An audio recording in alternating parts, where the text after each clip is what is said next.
It is now the final game of the regular season. West Local East versus Harlingen South. With us now on the pregame show, we have the West Local East High School JROTC. They are getting ready for tonight's game for the running of the flags and the presentation of the colors. How you doing, JROTC from West Local East High School? Should be a good game tonight. Tonight is a big one with the winner moving on to the postseason. Hello, everybody. Carlos Robledo along with Mike Gonzalez. And Mike Gonzalez, we're under the lights. Yes, finally. And we're in November as well. Absolutely, best time of the year. All right, yeah, it is November, and the postseason is literally a week away. Let's take a look at the standings. We had a football game that took place last night in this district, and it was the PSJA North Raiders beating Brownsville Rivera by a final score of 66-0. The Raiders in the regular season 10-0 and district champions 8-0 in district play, and Flower Bluff, Corpus Christi Vets, they are at number 1 and number 2. They will play tonight against each other, so that should be a big game. And then, of course, right here for the 4th and final seed, identical district records, Harlingen South. That's right, they are here, 4-3, and West Local East is 4-3. PSJ Memorial, Donna North and Rivera did not qualify for the postseason already, so Mike Gonzalez should be a good game tonight. Yeah, absolutely. First off, congratulations to the PSJA North Raiders for an outstanding season. They came in as the #1 team in the Rio Grande Valley and kept it all year long. They ran the table and stayed undefeated despite some injuries, and I anticipate that they'll have a long playoff run. And tonight, Carlos, it's also for second place, Corpus Christi Vets against Flower Bluff. But this game, Carlos, is for the 4th and final spot, with the winner securing that 4th and final spot, and we'll await for the winner against either McAllen Memorial or Edinburgh Vela next week on the road, and yeah, should be a good one.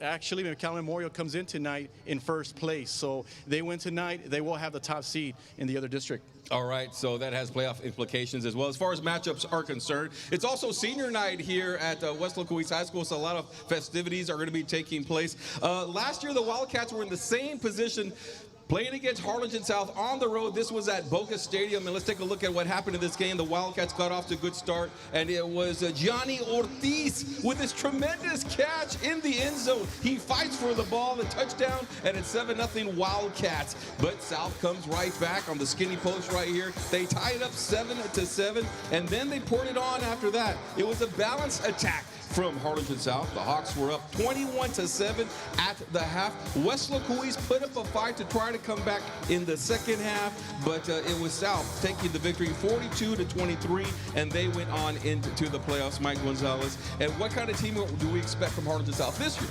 Well, I'll tell you what, when it comes to Harlingen South, they always have great athletes. There's never a lack of athletes at Harlingen South. There's always athleticism. There's always talent, and this team has a nice 1-2 punch with their quarterback and running back. The quarterback is Austin Schroeder, who stands at 5'10", 160 pounds, has thrown for 1,900 yards, has rushed for over 600 yards, and he's a 3-year letterman. So he has a lot of experience and is very good. He's very quick. He finds the open man, very mobile. And then the running back is Caden Edwards. He's the younger brother of Alvin Edwards, who was a starter for the Hawks the last couple of years, was a 1,000-yard rusher. This young man is only a junior. Is very quick, not very big, Carlos. He's only 5'9", 138 pounds, but he finds a hole, and he's very difficult to tackle. Secures the football, has done a great job taking care of it, has rushed for 550 yards and 11 touchdowns. Defensively, they've allowed 21 points per game. However, most of the damage was done by the three-headed monster of PSJA North, Corpus Christi Vets, and Flower Bluff, but everybody else has been pretty flawless. All right, thank you very much, Mike Gonzalez. So we are counting down the top Mike Burget moments here at West Local ISD, because, yep, he is retiring at the end of the football season. And let's take a look at the top 2 moments, the #1 and the #2 for Coach Mike Burget. And let's take a look at these moments. Let's go back to 2019, West Local East versus Edinburgh Vela. East had lost 3 of its first 4 games of the regular season, but here they were, last game of the regular season, and they were playing for an undefeated district record and a district championship against the mighty SaberCats. It was a cold and rainy night at Bobby Lackey Stadium. East played an incredible defense with 4 turnovers. The game goes into overtime, and East, they score first. This one, to me, was the play of the game, because defensively, this is Ramsey Vasquez. Eyes behind his head, makes the incredible defensive play on first down.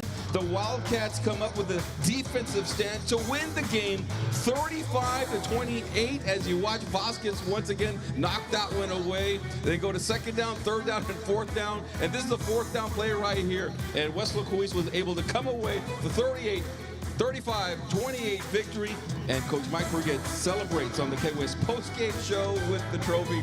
That is number 9 on my list. Number 2 on my list. Now, the number 1 Mike Burget moment, in my opinion, was the Chucky game. This was in 2016 by district champions. Edinburgh Villa, the powerhouse. They were district rated all season long. West Locoise, the 4th seed, coming in at 4-3. East was leading in the game. Villa ties it with 28 seconds left in regulation, and it came down to a 39-yard field goal by Orlando Chucky Fuentes, and it's good for the upset. This game put West Locoise on the map, and it was a statement game and a signature win for Coach Mike Burget. So that 2016 season, and after that, Mike Gonzalez, you had to give a lot of respect to Coach Mike Burget and that coaching staff. That showed that, you know what, they really coach these teams up for these big games. Yeah, no doubt about that. A lot of those games, they were underdogs. They expected, like, for example, Edinburgh Vela, they expected them to win a playoff game. They expected them to win a district championship, but instead the Wildcats went in, had something to say about it, weren't afraid of them, always stepped up in the big games, and they did just that in those 2 big moments, Carlos. And with that being said, Carlos, it's now my turn to give my last 2 moments of the Mike Burget that we've experienced throughout the years. First off, at number 2, takes us back to 2010 against Corpus Christi Ray. On the line is a by-district championship, and the Wildcats in search of the first playoff win late in the 4th quarter, tied at 14. Here is Bobby Gonzalez, remember him, off the toss. A bread and butter play back in the day, 20-14. The extra point was missed. East needs to make one more stop, though, in the last play of the game. Here comes Ray. A throw down in the flat, 70 yards to go. Lets it go. Loose ball picked up. And then check this out. Whee! The ball goes backwards all the way to the 1-yard line. It's recovered, but it doesn't matter. Time runs out, and the Wildcats earned their first ever playoff win, and they did it right here at Bobby Lackey Stadium, right here at home. The players go crazy. The fans go crazy. I mean, everybody went ballistic. Look at the fans right there. Look at how packed, including this. Sometimes I feel like doing that to Valzo Mora, but anyway, number 1 on the list, of course, is Tinaco Bowl number 1. Yes, October 19, 2012, East versus High. Much anticipation matchup. Here is Saul Cuellar scoring the first ever touchdown in the series. Wildcats with an early 7-0 lead. The defense was just unbelievable this night. Coach Goose had his guys ready to play, and here it's a fumble. And coming up with it, Ace Ceballos, a great linebacker on this team. Wildcats in great field position, and look at this crowd. On the visitor side, 4th quarter, East puts the game away. Peter Gonzalez, the younger brother of Bobby, right up the gut. It's a touchdown for the Wildcats. The inaugural Tinaco Bowl goes to Wesleco East. You see the final seconds ticking. 24-0. It was a big party on the east side. Look at the scene. Bobby Lackey Stadium was loud the whole night. But you know who was the happiest, guys? It's going to be this guy that's coming up in just about there. Mike Burget, right here. Look at that smile. That smile says it all. I had a smile like that when my parents bought me the Castle of Grayskull when I was a kid. And I tell you what, Coach Burget served as offensive coordinator and was first assistant to Armando Cuellar for a number of these big moments. But his impact was felt the moment he arrived at Wesleco East. And this includes my top moments, number 2 and number 1 of the Mike Burget countdown. Yeah, and those were some amazing moments. And so Coach Mike Burget retiring at the end of the football season. Thank you very much, Coach, for some great memories here at Wesleco ISD. Let's take a look at his record, because he won plenty of championships while he was here. From 2013 to 2025, that was the Mike Burget head coaching era. 10 playoff appearances, 3 district titles, 5 by-district titles, and 4 area championships. Yeah, just an incredible run. I mean, he took over for Armando Cuellar back in 2013. The system was already in place with the whole coaching staff, so hiring him was a no-brainer. It was the unanimous pick for it, and the Wildcats went on to make one of the best runs in the 2010s. We're one of the teams that was team of the decade, along with Sharyland, Edinburgh Vela. And I mean, they were consistent throughout the decade and throughout even after, going into the 2010s. We're one of the consistent programs in South Texas, and they've been doing it year in and year out.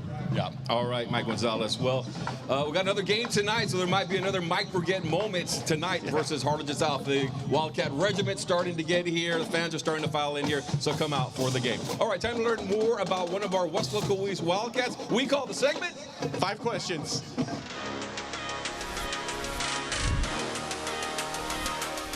What's going on, everybody? My name is Joe Barrera. I play right tackle at West Local East, and this is my 5-question segment. Let's go. My favorite food is probably wings. From Wingstop, I like lemon pepper and mango habanero. I don't really watch TV like that, but my favorite movie is probably Bad Boys. I like the little series. It's a good movie. My favorite music is probably rap. It gets my mind right before the game. I listen to it while I'm in my truck. My dream car is probably a Ford F-250. Like get it lifted, get some big wheels on it. Yeah. My favorite athlete is probably Larry Allen. He was a good O-lineman for the Cowboys in the 90s. Big, strong dude, and yeah, it's like to be like him. This is my 5-question segment. Let's go Wildcats. All right. Nice little shout out there to Larry Allen. Yeah, most definitely. Larry Allen. Can we give a big shout out to the cross-country team, Mike Gonzalez? Let's do it. Oh my goodness. The West Local East Wildcats cross-country team last week, the Wildcats, they went up to the 5A state championships after winning district and regionals. The Wildcats finished with a bronze medal at state. The team was led by sophomore Alexander Nava, who finished in the top 10 at number 9. And so we'd like to say congratulations to all the boys and to head coach Tom Owens. Yeah, very core talented of runners. When I visited with them in August before the season started at Harlem Block Park, you just kind of sensed there was a sense of urgency. They were determined. They were hungry. They went to state last year, so they kind of had that momentum going into this year, and they proved it. They went on to win the district championship, back-to-back regional championships, and then finished in 3rd place in the whole state, made school history, and just hats off to them, to Coach Owens and the whole entire team. They represented Westlaco ISD and the Rio Grande Valley. Yeah, lots of medals, lots of trophies